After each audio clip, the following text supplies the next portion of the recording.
Rebecca is staring at paperwork that could put nearly $500,000 between her and Zied, but the number on the page is not actually the scariest part. The scariest part is that she does not know how much her husband knew before she did. And once that question enters a marriage, everything changes. Because suddenly every late-night phone call matters. Every closed message matters.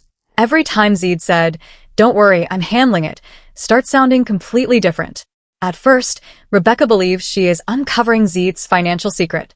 Then she finds her own name attached to the problem. And that is where this story stops being simple. Because what if Zied was hiding financial trouble because he was ashamed to admit he failed? And what if Rebecca was hiding her own money problems because she was terrified of losing the image of being the responsible one? Now, we are not looking at one reckless spouse and one innocent spouse. We are looking at two people protecting their pride while their marriage quietly takes the damage. And that is why the biggest question is not, who created the 500,000 problem? It is this. When did Rebecca and Zied stop trusting each other enough to tell the truth before they had a solution? That is the question sitting underneath every argument in this entire situation. Rebecca and Zied have already survived pressure that would break plenty of couples. They dealt with distance. They dealt with cultural differences. They dealt with an age gap people constantly questioned. They dealt with jealousy, family opinions, immigration pressure, and the basic reality of trying to turn an international romance into an everyday marriage. From the outside, that can create the impression that the hardest part is already behind them. But relationships do not work like that. Surviving one kind of pressure does not prepare you for every other kind. You can survive long distance and still fall apart over money. You can overcome jealousy and still lose trust through secrecy. You can fight to build a life together and then realize you never agreed on how that life should actually be managed. And money is especially dangerous because money is almost never just money. Money becomes power. Money becomes security. Money becomes independence. Money becomes control. Money becomes proof of who is contributing more. And in this crisis, Rebecca and Zied seem to attach completely different emotional meanings to it. Rebecca sees money as stability. She wants to know what is coming in, what is going out, what is owed, and what could go wrong. When Rebecca feels unsafe, she wants more information. Zied appears to react in almost the opposite way. When he feels something slipping out of control, he wants to fix it privately. He does not want to announce the problem. He wants to announce the solution. And that sounds noble until it goes wrong.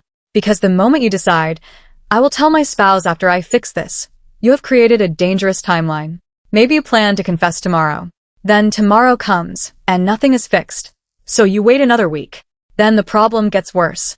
Now, admitting it becomes harder, because you are no longer admitting one mistake. You are admitting the mistake and the secrecy. So you wait again. And that is how something manageable becomes something explosive. Rebecca eventually reaches the point where she is no longer asking, how do we fix this? She is asking, how did I not know? That tells you exactly where the emotional wound is. If Rebecca was only scared of losing money, the first conversation would be about repayment. Instead, she is focused on information. What did Zied know? When did he know it? What did he tell her? What did he leave out? And once she starts asking those questions, she begins looking backward. The phone that suddenly stayed face down. The messages he closed when she walked into the room. The conversations he called business. The late-night calls. The irritation when she asked basic questions. At first, Rebecca's mind goes toward another woman. That makes sense inside their history because jealousy has already existed in this relationship. But the twist is that the threat may not be romantic at all. It may be financial. And honestly, that can be just as damaging. Because hidden financial decisions do not only affect your feelings. They can affect your future, your credit, your savings, your housing, your plans, your ability to make choices years later. So when Zied keeps saying, "It's business," Rebecca hears a word that creates more questions than answers. What business? How much money has gone into it? Where did that money come from? What was Rebecca told?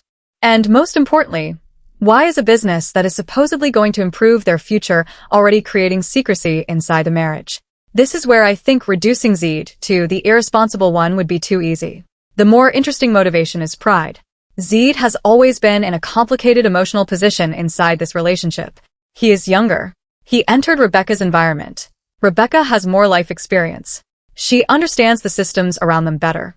She has often occupied the role of the person who knows how things work. And even if Rebecca never says, I am in charge, that imbalance can still be felt. So imagine what a successful business opportunity could mean to Zied. It would not just mean income. It would mean independence. It would mean proving he can build something. It would mean being the person who provides instead of the person who needs guidance. It would mean Rebecca looking at him and seeing an equal partner who created something valuable. That emotional motivation matters because it explains why walking away from the investment could become so difficult. Once the business starts failing, Zied is not simply losing money. He is losing the thing that was supposed to prove him. So instead of admitting the plan is going wrong, he adds more. One more payment. One more fee. One more opportunity. One more month. One more promise that the money is coming. And now he is not making decisions based purely on whether the investment still makes sense. He is making decisions based on whether he can emotionally tolerate admitting that he was wrong. That is where pride becomes expensive. Rebecca knows some money was involved, but she does not believe the risk is anywhere near what she is now discovering. And that creates one of the messiest kinds of marital arguments. Zied can honestly say, "You knew." Rebecca can honestly say, "I did not know this." Both statements can be true. Maybe Rebecca knew there was an investment. Maybe she did not know how large the obligations became. Maybe she signed something. Maybe she did not fully understand what that signature could eventually expose her to. And when she sees her name on financial paperwork, the argument shifts again. Zied's defense becomes, "I told you." Rebecca's response becomes, "You did not explain this." That difference is huge. Mentioning something is not always the same as informed agreement.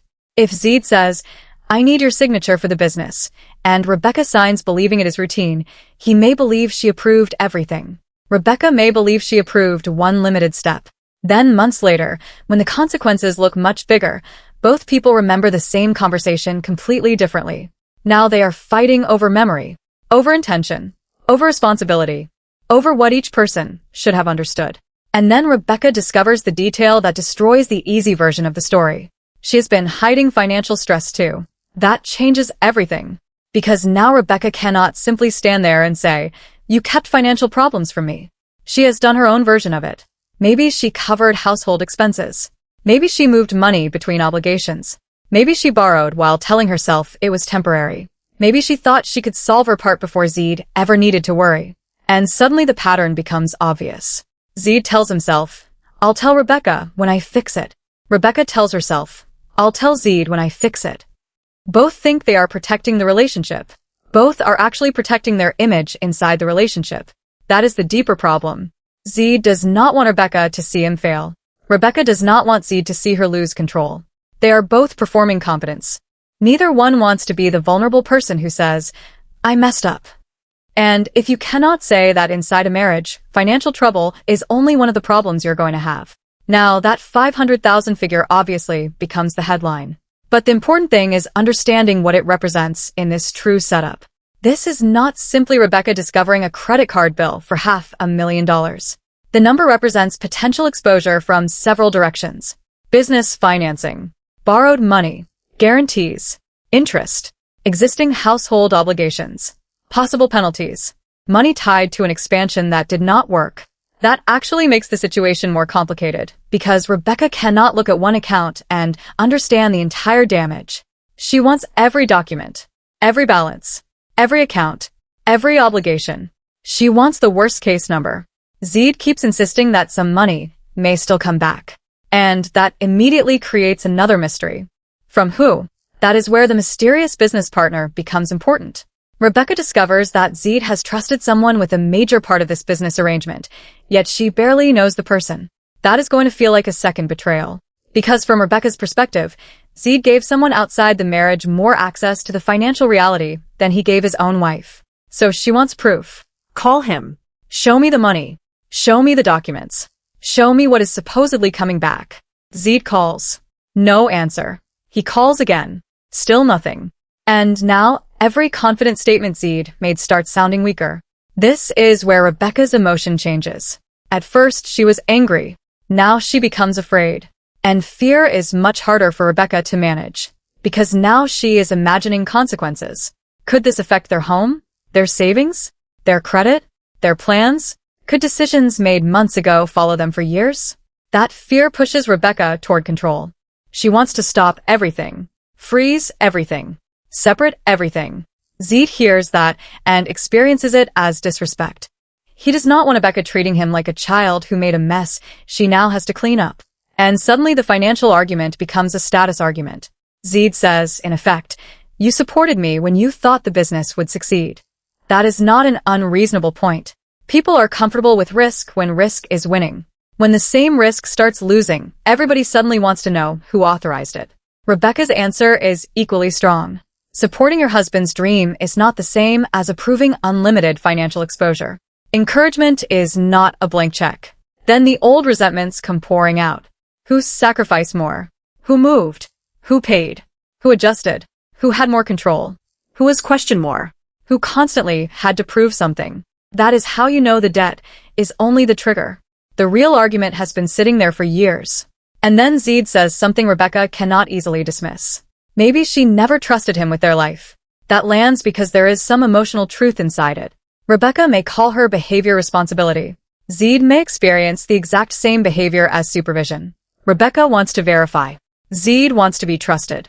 But here is Zied's contradiction. He wants trust while admitting that he withheld important information. You cannot demand blind trust after secrecy. And Rebecca has the opposite contradiction. She wants full transparency from Zied while hiding some of her own financial reality. That is why neither person gets to remain completely innocent. And if viewers were reacting to this scenario, I think the audience would split quickly. Some viewers would likely defend Rebecca and say Zied should have told her the second he realized the business was in serious trouble. Others would probably say Rebecca cannot demand honesty while admitting she kept her own financial problems quiet. A section of the audience would focus less on the money and more on the power dynamic. Rebecca wants security. Zied wants independence. Security requires information. Independence requires freedom. Their marriage keeps turning those needs into opposing sides instead of finding a balance. That becomes even clearer when Rebecca suggests separating their finances. Practically, her idea makes sense. Stop the damage. Figure out what belongs where. Do not let any new obligations appear. Emotionally, Zied hears something else. He hears, I do not trust you with our money. And maybe even, I am preparing to leave. So he asks whether Rebecca is considering divorce. Rebecca does not answer immediately. That pause becomes more powerful than another screaming match, because hesitation tells Zied the possibility exists. Later, he starts packing a bag. Rebecca thinks the marriage may actually be ending. But Zied says he needs space and wants to confront the partner connected to the money. Rebecca refuses to let him go alone. And right there, you can see the cycle that keeps hurting them. Zied hides information. Rebecca becomes more controlling. Zied feels controlled. He protects his independence by doing more things privately. Rebecca sees more secrecy and becomes even more controlling. Round and round they go. Unless that cycle changes, fixing the debt changes nothing. Then another financial notice appears. For a moment, it looks like the nightmare is growing.